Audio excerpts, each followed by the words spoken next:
Baik, bismillahirrahmanirrahim. Assalamualaikum warahmatullahi wabarakatuh.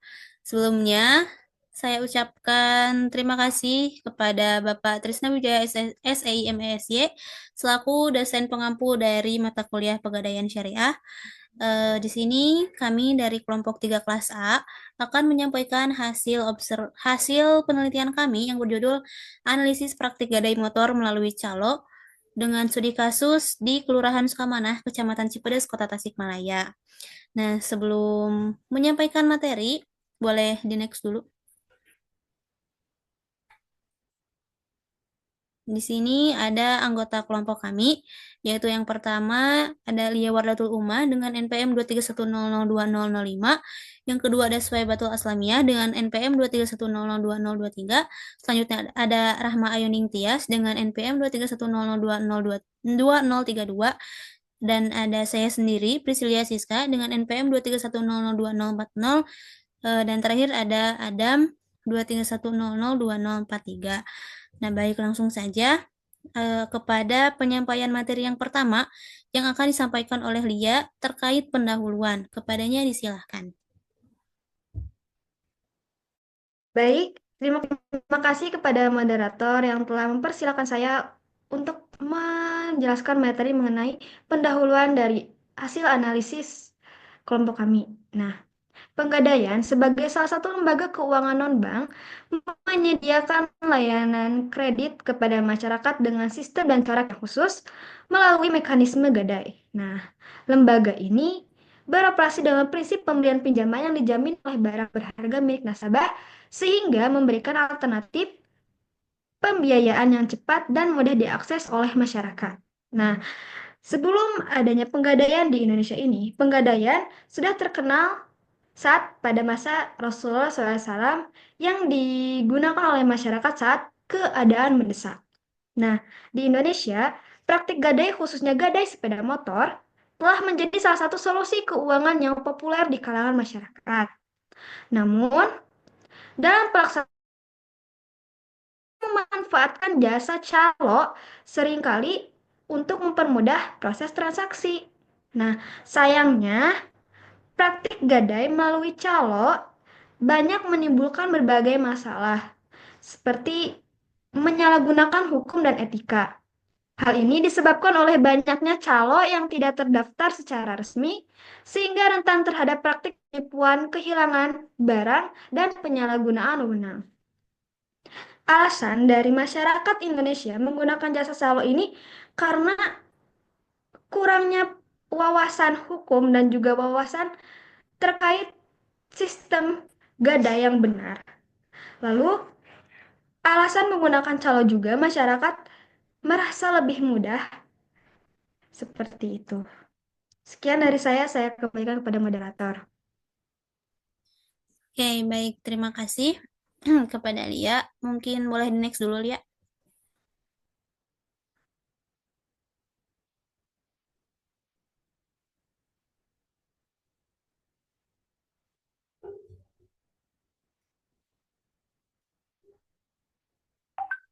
Nah, oke, baik. Terima kasih kepada Lia. Selanjutnya eh, akan disampaikan mengenai metode penelitian yang akan disampaikan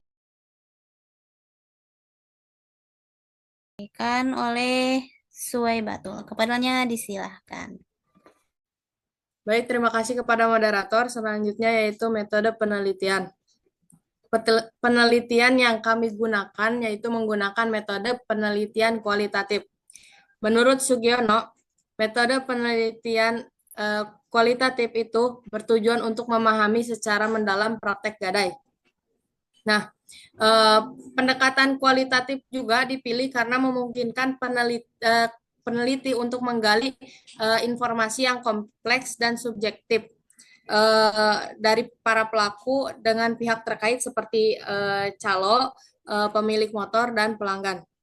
Jenis penelitian yang digunakan adalah studi kasus dengan fokus pada praktek gadai motor di daerah Cipedes, Sukamanah, Kota Tasikmalaya.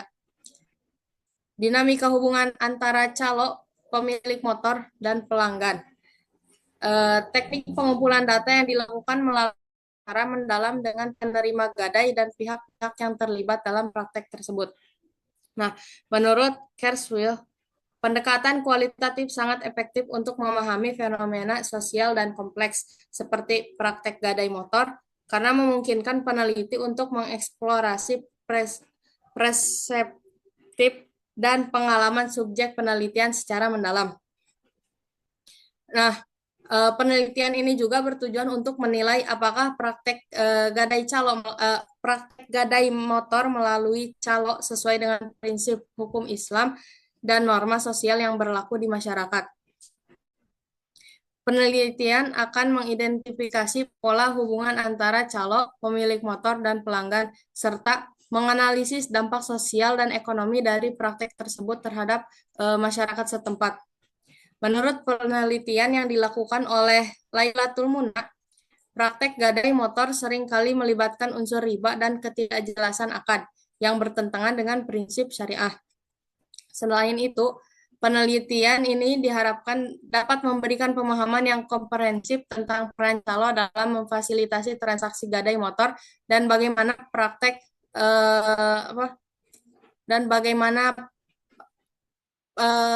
praktek ini mempengaruhi kehidupan ekonomi masyarakat. Dengan demikian, praktek ini juga tidak hanya memberikan gambaran mendalam tentang praktek gadai motor, tapi juga menawarkan rekomendasi untuk meningkatkan transparansi dan kesesuaian praktek tersebut dengan prinsip-prinsip Islam dan norma sosial yang berlaku. Mungkin cukup sekian, saya kembalikan pada moderator. Oke, baik, terima kasih. Selanjutnya akan disampaikan mengenai konsep gadai yang akan disampaikan oleh Adam, kepadanya disilahkan. Baik, sebelumnya terima kasih kepada moderator yang telah memberikan saya kesempatan untuk menjelaskan materi tentang konsep gadai. Di sini ada definisi gadai ya, adalah perjanjian di mana seseorang debitur menyerahkan barang miliknya sebagai jaminan kepada pihak lain atau kreditur untuk mendapatkan pinjaman uang dengan jaminan tersebut akan dikembalikan setelah pinjaman dilunasi. Dalam Islam, gadai dianggap sebagai suatu transaksi yang diperbolehkan selama memenuhi syarat-syarat yang telah ditentukan. Barang-barang yang digadaikan harus benar-benar milik peminjam dan tidak ada hak orang lain atas barang tersebut. Pemberi pinjaman memiliki hak untuk menyimpan barang yang digadaikan sebagai jaminan pinjaman.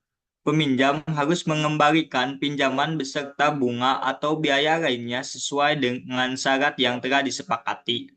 Gadai dalam Islam tidak boleh melibatkan riba atau bunga atau unsur-unsur lain yang dilarang dalam Islam. Jika gadai melibatkan riba atau unsur-unsur lain yang dilarang, maka transaksi tersebut dianggap haram. Di sini juga ada rukun rahan ya. Di sini ada gadai atau rahin, penerima gadai atau murtahin, barang jaminan atau marhun, utang atau marhun B. Di sini juga ada prinsip gadai, ada 3 ya prinsipnya. 1, prinsip tauhid. Prinsip tauhid atau keimanan merupakan pondasi dasar dalam ajaran Islam yang menekankan keesaan Allah Subhanahu wa taala sebagai satu-satunya Tuhan yang patut disembah dan dipuja. Mencakup aspek-aspek penting seperti keesaan, kemahakuasaan, kemahabijaksanaan, dan kemahakudusan Allah Subhanahu wa taala. Dengan memahami dan mengamalkan prinsip tauhid, seseorang dapat meningkatkan ketaatan terhadap perintah Allah Subhanahu wa taala, menjauhi larangannya, serta meningkatkan kualitas ibadah dengan menyadari bahwa hanya Allah Subhanahu wa taala yang layak disembah. Prinsip ini juga mendatangkan kedamaian hati karena keyakinan bahwa Allah Subhanahu wa taala memiliki kekuasaan absolut atas seluruh alam semesta. Dalam kehidupan sehari-hari, prinsip ini membantu seseorang untuk lebih taat dan patuh terhadap perintah Allah Subhanahu wa taala, meningkatkan kesadaran dan keinsafan diri, serta mencapai kebahagiaan dan keselamatan di dunia dan akhirat. Prinsip ta'awun dalam Islam menekankan pentingnya kerjasama dan saling membantu antar sesama manusia berdasarkan ajaran Al-Quran dan hadis Nabi Muhammad SAW. Dan 3, prinsip bisnis atau tijarah. Berdasarkan nilai-nilai dan etika yang diajarkan dalam Al-Quran dan hadis, Islam menekankan pentingnya kejujuran, transparansi, dan penghormatan terhadap hak-hak orang lain dalam berbisnis.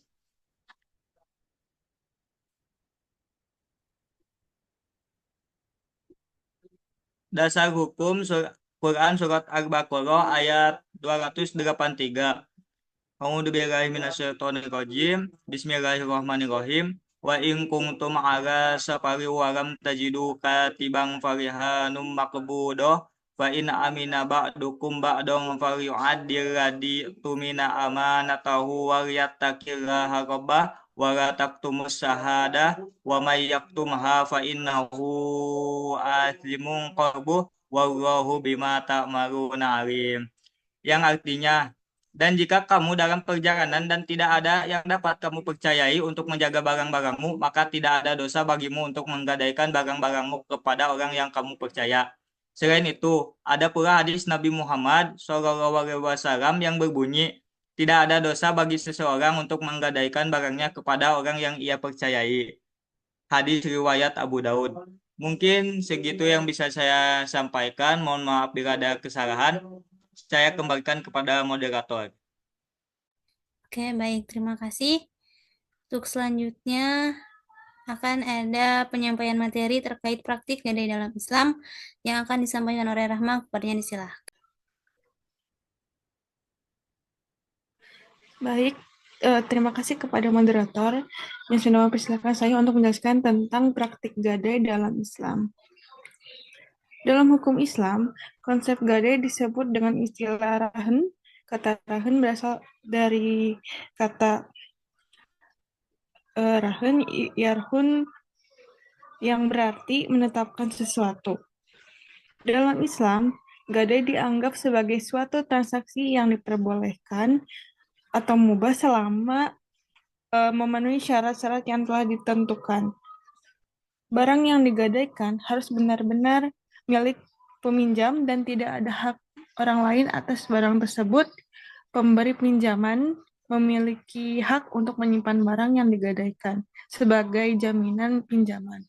Peminjam harus mengembalikan pinjaman beserta bunga atau biaya lainnya sesuai dengan syarat yang telah disepakati. Gadai dalam Islam tidak boleh melibatkan riba atau bunga atau unsur-unsur lain yang dilarang dalam Islam. Jika gadai melibatkan riba atau unsur-unsur lain yang dilarang, maka transaksi tersebut dianggap haram.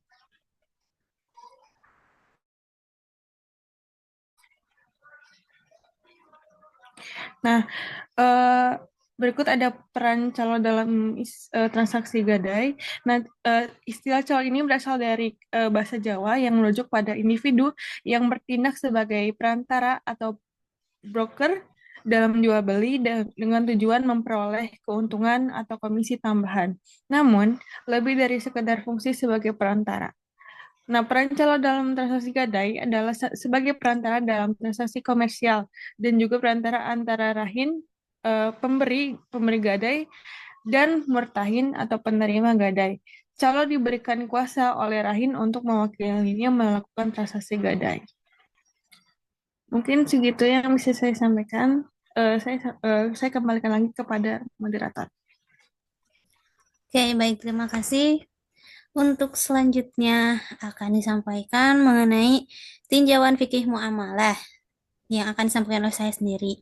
Yang pertama di sini ada pola umum gadai melalui calo.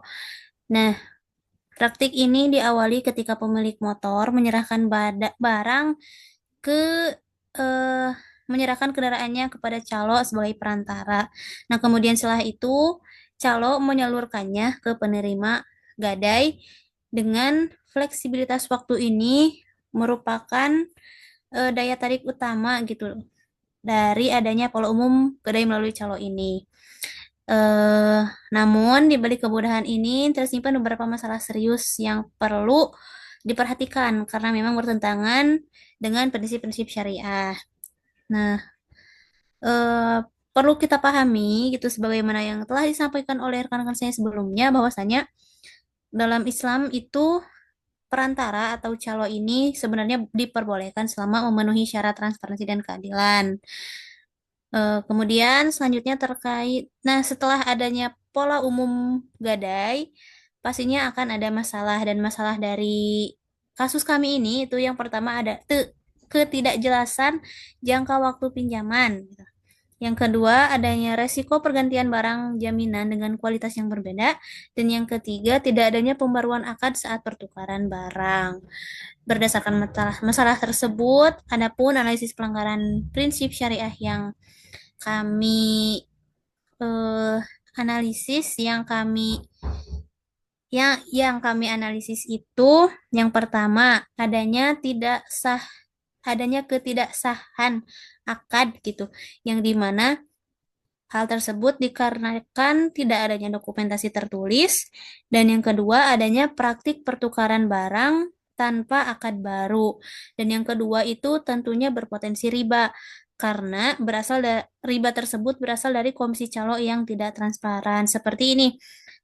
Berdasarkan hasil observasi kami kemarin si penggadai itu harus memberikan uang sebesar sekian ratus ribu kepada si calo dengan memang apa ya bisa disebut sebagai komisi ataupun juga biaya admin, tetapi memang itu eh, ber, bukan berasal, tetapi memang hal tersebut diberikan kepada si calo itu boleh di next.